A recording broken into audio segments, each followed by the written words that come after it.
भारतीय इतिहास में एक बहुत ही कुख्यात सिद्धांत है जिसे डॉक्ट्रिन ऑफ लैप्स विलय का सिद्धांत कहा जाता है, जिसके अगुवा हैं लॉर्ड डलहौजी, जो 1848 से 1856 तक भारत के गवर्नर जनरल रहे और उन्होंने उस अपने कार्यकाल में ढेर सारी रियासतों का ब्रिटिश अधिकृत भारतीय क्षेत्र में विलय किया।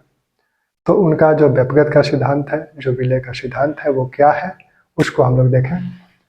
तो डलहौजी का जो कार्यकाल है 1848 से 1856। लॉर्ड डलहौजी एक स्कॉटलैंड के निवासी था और 36 वर्ष की अवस्था में ही यह गवर्नर जनरल बन गया था। आधुनिक भारत का नींव रखने वाला भी इसे माना जाता है, लेकिन हम लोग इस समय व्यक्तिगत के सिद्धांत की बात करेंगे। विलय की नीति या व्यक्तिगत का सिद्धांत। डॉक्ट्रिन ऑफ लैप्स क्या था? दरअसल पहले एक तो भारत का जो क्षेत्र है उसमें एक ब्रिटिश अधिकृत भारतीय क्षेत्र है, ब्रिटिश अधिकृत भारतीय क्षेत्र। दूसरे हैं रियासतें या राजवाड़े। तो यह इस पर जो ब्रिटिश अधिकृत भारतीय क्षेत्र है यह पूरी तरह से ब्रिटिश सरकार के नियंत्रण में था, यानी यहाँ की शासन व्यवस्था पूरी तरह से ब्रिटिश सरकार देखती थी। यहाँ जो रियासतें हैं, जो राजवाड़े हैं, इनकी शासन व्यवस्था, आंतरिक शासन व्यवस्था यहाँ के राजवाड़े देखते थे। आंतरिक रूप से ये लोग स्वतंत्र थे। उस समय डलहौजी ने कहा कि जो भारत में राजवाड़े हैं वो 3 प्रकार के हैं। भारत में जो राजवाड़े हैं वो 3 प्रकार के हैं। 3 प्रकार के राजवाड़े कौन कौन से हैं? एक वो है जो कभी भी किसी के अधीन नहीं रहे हैं, जैसे मुगल हैं, मराठे हैं, ये खुद में सर्वोच्च थे। दूसरे वो हैं जो इनके अधीन रहे हैं, मुगलों या मराठों के अधीन रहे हैं।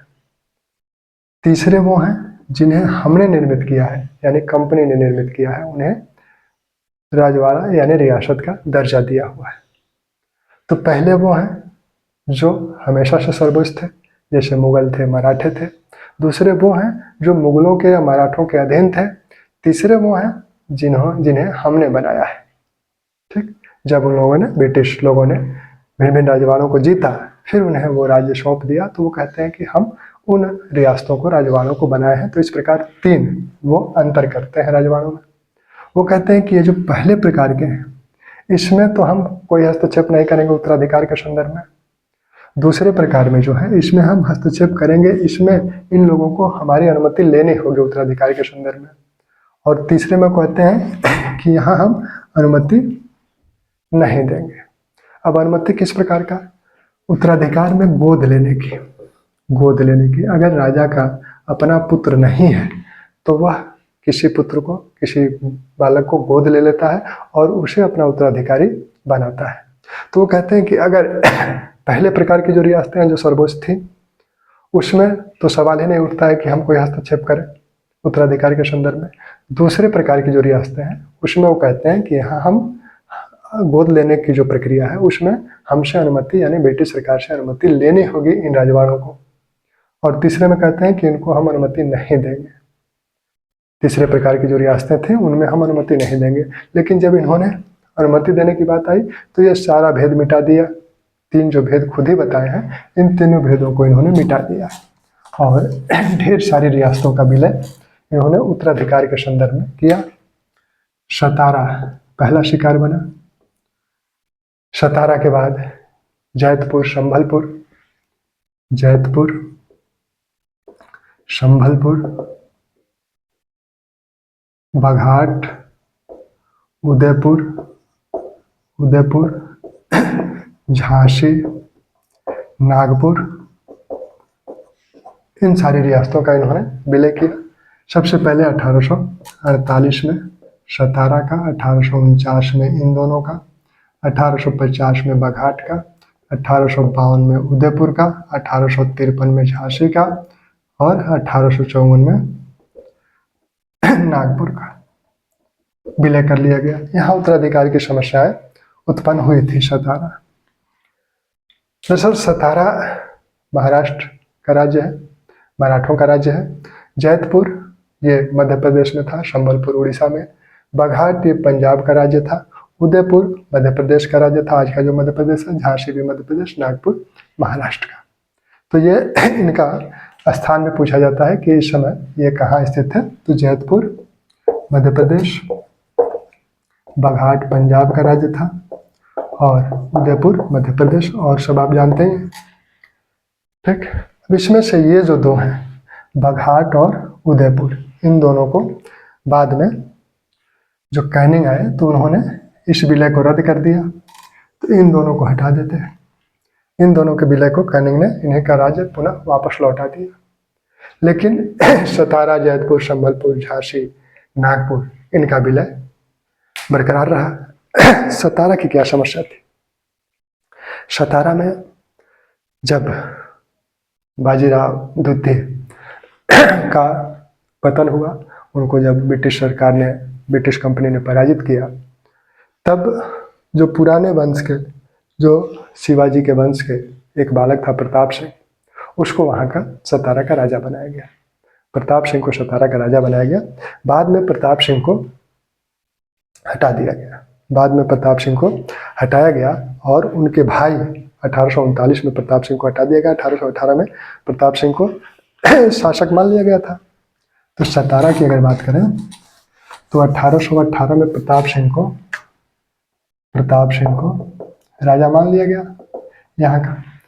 आगे चलकर 1839 में इनकी जगह इनके भाई अप्पा साहिब को ये माना गया कि ये षड्यंत्र कर रहे हैं ब्रिटिश सरकार के विरुद्ध, तो इन्हें हटाकर अप्पा साहिब को शासक बना दिया गया।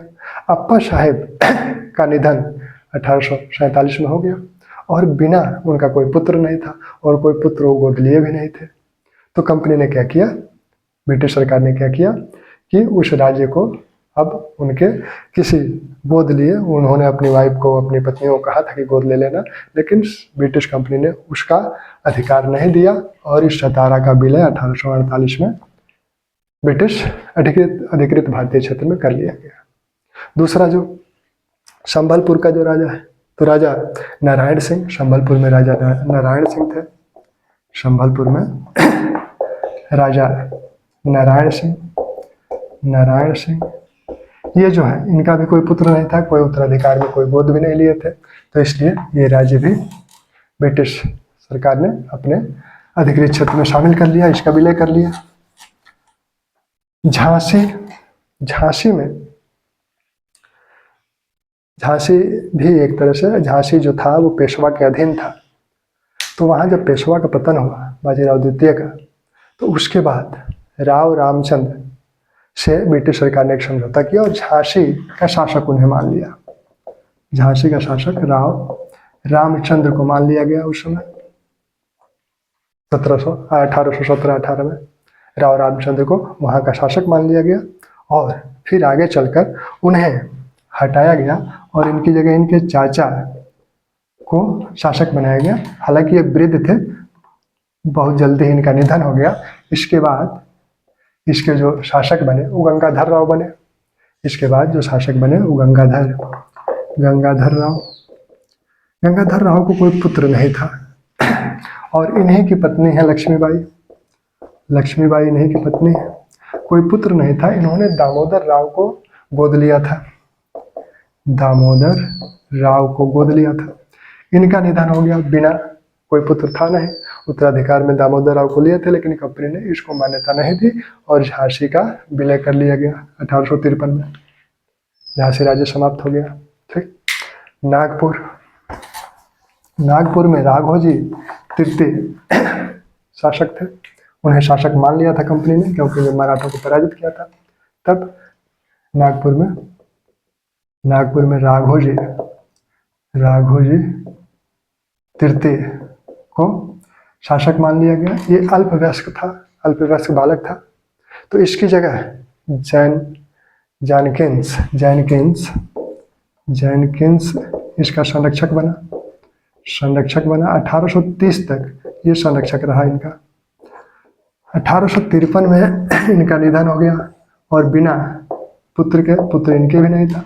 इन्होंने अपने रानियों को गोद लेने को कहा था कि गोद ले लेना, लेकिन कंपनी ने उसकी इजाज़त नहीं दी और यही नहीं हुआ, इनके राज्य का ही विलय नहीं किया गया, बल्कि इनकी जो अपनी व्यक्तिगत संपत्ति थी, जो रानियों के आभूषण वगैरह थे, वो भी कंपनी ने हस्तगत कर लिए। तो यहाँ एक तरह से लूट आ गया नागपुर को। ठीक, सतारा पर पहला आक्रमण किया था डलहौजी ने, यानी सतारा व्यक्तिगत का जो सिद्धांत डलहौजी का था, उसका सबसे पहले प्रयोग सतारा पर किया गया। और इसी सतारा के संदर्भ में जोसेफ ह्यूम कहते हैं कि ये जिसकी लाठी उसकी भैंस का सिद्धांत था। ठीक, वहाँ के जो बम्बई के परिषद के जो प्रधान थे जॉर्ज क्लार्क, उन्होंने भी सतारा के अधिग्रहण यानी व्यक्तिगत करने से का विरोध किया था, उससे वो सहमत नहीं थे, फिर भी डलहौजी ने ऐसा किया। अब यह व्यक्तिगत का सिद्धांत का निर्माण डलहौजी ने ही किया या पहले से था? तो व्यक्तिगत का जो सिद्धांत है, विलय का जो सिद्धांत है, इसकी बात पहले से ही की जा रही थी।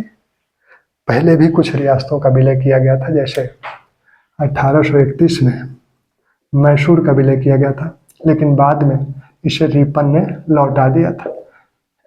अव्यवस्था कुशासन के आरोप में मैसूर, जब बेंटिक गवर्नर जनरल थे तो मैसूर का विलय किया गया था, लेकिन रिपन जब आए तो ये माना गया कि ये सब सूचनाएं जो थी वो गलत थी, तो रिपन ने उस गलती को फिर सुधारा और मैसूर को लौटा दिया गया।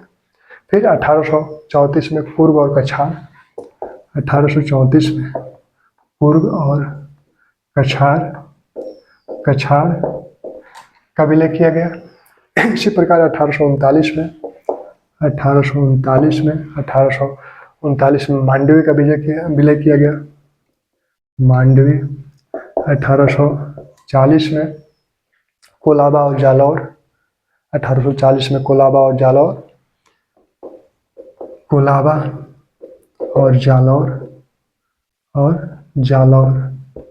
1842 में सूरत का विलय किया गया।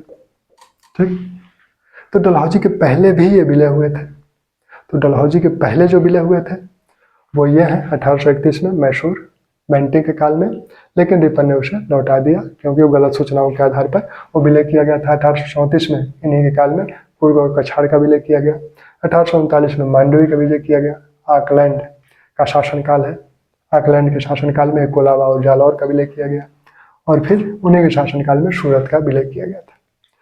कंपनी की जो नीति थी, कोर्ट ऑफ डायरेक्टर्स ने 1834 में ही यह निर्देश दिया था कि हमारी ओर से जो उत्तराधिकार की बात है वो एक तरह से अनुग्रह है, विशेष अनुकंपा है, जिसे अपवाद में ही स्वीकृत किया जाएगा। यह बात 1834 में ही कही गई थी।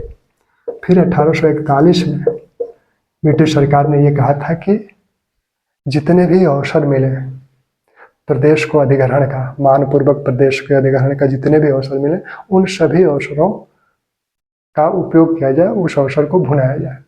लेकिन डलहौजी के पहले के जो गवर्नर जनरल थे वो बचते थे विलय से, लेकिन डलहौजी अवसर ढूंढता था कि कहाँ विलय करने के अवसर है। डलहौजी के व्यक्तिगत सिद्धांत में यही है कि पहले के गवर्नर जनरल, सिद्धांत तो पहले से ही है, पहले के गवर्नर जनरल इससे बचते थे, लेकिन डलहौजी अवसर ढूंढता था कि विलय करने के कहाँ अवसर मिले हैं, तो अवसर जहाँ जहाँ मिले उसने विलय किया। जहाँ विलय करने का अवसर नहीं मिला, उत्तराधिकार की समस्या जहाँ नहीं थी, उन राज्यों के संदर्भ में, जैसे अवध के संदर्भ में, उन्हें कुशासन का आरोप लगा के उसका विलय किया गया। ठीक, कुछ अन्य राज्यों को भी हस्तगत किया गया जो कि युद्ध के माध्यम से। अब ये उत्तराधिकार की जो बात थी, प्राचीन काल में, मध्यकाल में, मुगलों के काल में उत्तराधिकार से संबंधित क्या नियम थे, उसमें यह था कि अगर किसी राजा, उनके जो अधीनस्थ राजा हैं, उनका अगर कोई पुत्र नहीं है, वो पुत्र गोद लेते हैं, तो मराठों और मुगलों द्वारा क्या किया जाता था कि उन्हें उस उत्तराधिकार की मान्यता दे दी जाती थी और उसके बदले में राजा कुछ उपहार उन्हें देता था। यही परंपरा फिर ब्रिटिश कंपनी शुरू करे, लेकिन वो उत्तराधिकार की मान्यता नहीं दे रही। जो सलामी दी जाती थी उसके आधार पर सलामी को स्वीकार करके मुगल बादशाह या मराठे उत्तराधिकार की मान्यता दे देते थे। लेकिन अब कंपनी को तो अधिक से अधिक क्षेत्र हस्तगत करना है, तो वह इस उत्तराधिकार को मान्यता नहीं दे रही है। डलहौजी द्वारा जो अन्य कार्य किए गए थे, 1852 में लोअर बर्मा की विजय की गई, लोअर बर्मा पर अधिकार किया गया, और द्वितीय आंग्ल जो बर्मा युद्ध था उसमें, क्योंकि इसके जो दो अधिकारी थे शेफर्ड और लुइस, दो व्यापारी वहाँ थे, उस पर बर्मा सरकार ने कुछ जुर्माना लगा दिया था। उस समस्या के हल के लिए डलहौजी तो अवसर खोज रहा था। इसने फॉक्स नामक अपना एक जलपोत भेजा और कमोडोर लैम्बर्ट को भेजा उस समस्या के समाधान के लिए। कि जलपोत इसलिए भेजा गया कि अगर हमारे अनुकूल समस्या का समाधान नहीं होगा तो हम आक्रमण करेंगे। आक्रमण हुआ और लोअर बर्मा पर डलहौजी ने अधिकार कर लिया। 1850 सिक्किम के चौंग्याल जो वंश के राजा थे, यहाँ दो डॉक्टरों ने कहा कि हमारे साथ कुछ अभद्रता की गई है। उसके आरोप में डलहौजी ने सिक्किम पर आक्रमण किया और तीस्ता नदी के नीचे वाले भाग यानी दार्जिलिंग पर अधिकार कर लिया गया। वैसे ही 1853 में वरार को लिया गया। जो हैदराबाद के निजाम थे उन पर ढेर सारा कंपनी का बकाया था, उसके बदले में वरार को डलहौजी ने हस्तगत कर लिया। तो डलहौजी के व्यक्तिगत के सिद्धांत हैं और ये व्यक्तिगत के सिद्धांतों के कारण ही बहुत बड़ा कारण व्यक्तिगत का सिद्धांत रहा 1857 में रजवाड़ों के शामिल होने का। ठीक।